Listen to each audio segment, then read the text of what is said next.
Ah bah c'est l'heure de la paracha de la semaine, mais on est aujourd'hui le 20 juin.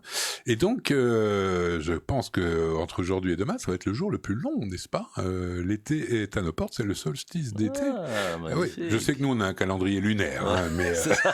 Mais bon, on aura plus de soleil peut-être. On bah, sait en jamais. principe, c'est aujourd'hui, en tout cas, le jour le plus long, le plus chaud. Bezrat Théoriquement, oui, mais on est en Belgique, hein, il faut Faut pas s'étonner de exagérer non rien. plus, c'est ça. Bien, merci d'être avec nous, Rav Mordechai Chalençon, comme chaque semaine. La paracha de la semaine, elle a pour titre Shelach. C'est ça. Alors, Shelach, la traduction, je vais pas dire littérale, mais ça veut dire quoi en clair? Émissaire, envoyé. D'accord, les ambassadeurs, quoi, d'une certaine Ouais, c'est façon. ça, explorateur dans ce cas. Alors, c'est même plus qu'un ambassadeur, c'est un explorateur, il prépare fait. le terrain. Explorateur de quoi? De Canaan à l'époque, ou C'est bien ça. encore aujourd'hui, il y a des véritables explorateurs. J'imagine que c'est une image, hein, c'est pas Livingstone. C'est pas Indiana Jones non plus. On est d'accord. Donc, de quoi est-il question précisément? Alors en fait, ce qui se passe, c'est que toute l'idée de sortir d'Égypte était pour deux raisons. De pouvoir réussir à vivre comme un juif avec la Torah en Israël. C'était pas juste de sortir, être libre. Parce que si vous dites à un enfant, fais ce que tu veux comme tu veux, c'est pas ça, être libre. Le pauvre, il aura aucune structure, ça va être une cata dans sa vie. Et même, parfois, c'est compliqué. Je me souviens, à titre personnel, un jour, j'ai fait de l'impro dans une autre vie, et puis, première fois que je vais, il me dit, voilà, la personne, le coach me dit, voilà, tu fais ce que tu veux. Je dis, Ouais, oui, mais c'est c'est pire. quoi? Je suis un personnage, tu es ce que tu veux. Ok, et je suis où? Bah, où tu veux. Et bah, ça fout le On est vertige, perdu, hein. ouais, On on est est perdu, bien complètement sûr. paumé. On a besoin d'être guidé dans la vie. On est On d'accord. a besoin d'une structure. Et de balises, en tout cas. Oui, c'est ça. Mhm. Et donc, en fait, ce qui se passe, c'est que Dieu leur dit, sachez que toute l'idée de la sortie d'Égypte, c'est pas simplement pour faire ce que vous voulez, c'est de pouvoir arriver à vivre comme des Juifs en Israël. Et donc, vous allez recevoir la Torah. De là, on va aller très très vite jusqu'en Israël. Donc, en tout, depuis la sortie d'Égypte jusqu'à l'arrivée en Israël, il y a max une petite année. Donc, c'est pas énorme non plus. Et quand on arrive devant, on a les Juifs qui viennent voir Moshe qui lui disent, attends une seconde, c'est vraiment bien Israël? Il pouvait pas répondre puisqu'il n'en sait rien. Alors qu'est-ce qu'il leur dit? Mais qu'est-ce que vous me posez comme question? Mhm. 10 plaies, ouverture de la mer, reçu la Torah, vous avez des nuages qui vous protègent, vous recevez la manne du ciel. Et en plus, lui, il pourra même pas y aller en Israël. À ce moment-là, il aurait pu. Ah, ok. Et à ce moment-là, il leur dit, mais de quoi vous stressez si le bon Dieu qui a créé le monde vous dit que l'endroit le plus beau, le plus merveilleux, le plus super, le plus adapté à vous, c'est Israël? Je comprends pas votre question en fait. D'accord. Mais lui, il était dans un mode de foi en Dieu qui était sans limite. C'est-à-dire que la question ne se pose même pas. Sauf que les Juifs n'étaient pas encore à ce niveau. Et donc, ils ont posé la question. Alors, ils ont dit à Moshe, tu sais quoi? Pardonnez-moi un Ouais. instant. Alors, c'est plutôt plus fouillé ce que je vais poser comme question, mais est-ce que c'est une obligation ou est-ce que vous pensez-vous aussi que c'est intéressant dans l'absolu d'obéir toujours aveuglément? Et je ne parle pas que de Dieu, hein, en l'occurrence, bien sûr, mais c'est vrai, il avait une foi inébranlable et si lui il l'a dit, c'est que c'est bon. Est-ce que il faut être sûr aussi que la personne elle a des idées valables? C'est pour ça que la religion juive, à la différence des autres religions, n'est pas une religion de foi seulement, mais c'est une religion de compréhension. On a toujours été appelé le peuple du livre. Mhm.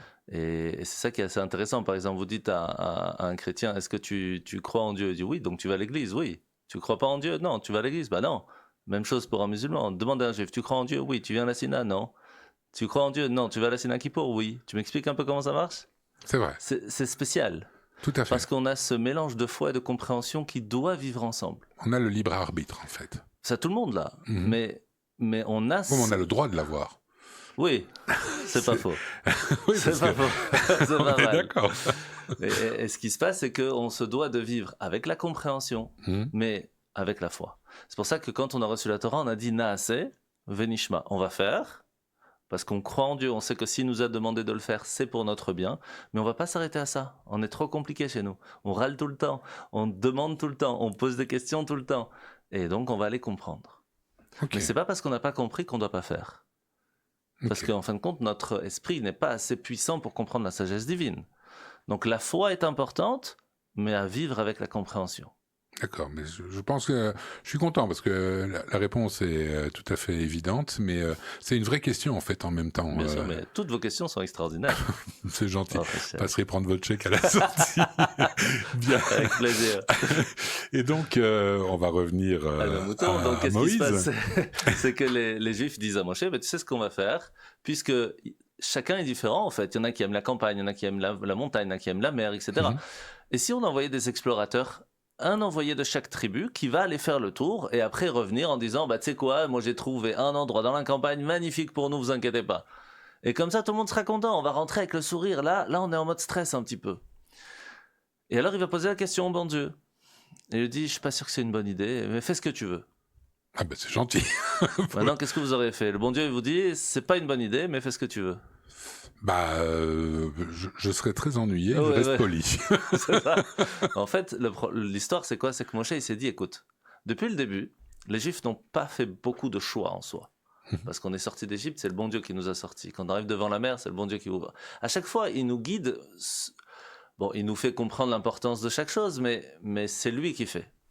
On arrive en Israël pour une autre...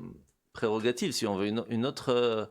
un autre but. Ouais, là c'est, allez-y, commencez à construire par vous-même, faites vos propres bêtises, essayez de grandir par vous-même. Donc il se dit, s'il me dit, je pense pas, mais fais ce que tu veux, ça veut dire, vas-y, teste.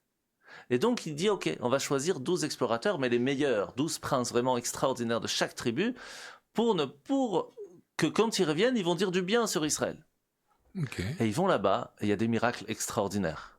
Chaque fois qu'ils vont quelque part, il y a un prince ou un ministre qui meurt, tout le monde va à l'enterrement, ils peuvent se balader dans la ville tranquille, il n'y a personne qui les embête. Et ils voient un petit peu la beauté de la terre d'Israël. Ils rentrent même carrément, chacun avec des fruits. Chaque fruit, il faut une personne pour tenir un fruit. Une grappe de raisin, il faut être 4 pour la tenir. Donc c'est quand même magnifique. Ou alors ils étaient très faibles, ou alors c'était de très beaux raisins. Il faut savoir qu'il y avait des géants qui habitaient à ce moment-là aussi là-bas. Donc c'était un autre monde. Mais justement, quels habitants il y avait à Canaan? Il y avait un petit peu de tout. C'était surtout les enfants de Ham, qui beaucoup vont changer de pays, certains vont aller en Afrique. Enfin, il y a un petit peu de tout, mais c'était pas du tout les gens qui habitent aujourd'hui. Okay. Rien à voir, c'est un autre monde. Après, ça va encore évoluer avec les Pélishtim, les Philistins. Il y a Amalek qui va vivre, puis après, il va complètement partir. Moab et Ammon qui vont devenir aujourd'hui la Jordanie, qui n'ont rien à voir comme pays. Donc, ça va énormément évoluer. La seule chose qui va toujours rester, c'est que le peuple juif reste sur sa terre. Depuis ce jour où on va, en fin de compte, conquérir la terre d'Israël. D'accord. Maintenant, ce qui se passe, c'est que quand ils reviennent... Quand on dit conquérir, ça veut dire que c'est, entre guillemets, militairement, avec la force? Ah oui, il y aura la guerre, bien sûr. Mais c'est pas tout de suite, hein, c'est 40 ans plus tard. Mais c'était prévu direct. Mais ça va pas le faire à cause de ce qu'on va raconter maintenant. Allons-y, il nous reste 2 minutes. Oui. M'avait dit pose toutes les questions que tu veux, mais voyez, on va être trop court comme d'hab.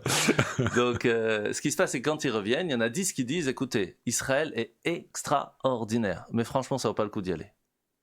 Ah bon? Ah, dites pourquoi?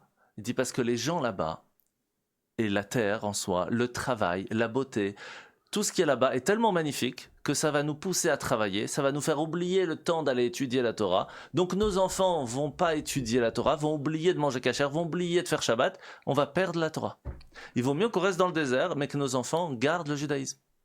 Ok, donc c'était soit de vivre en Canaan, ou donc en Israël maintenant. C'est ça.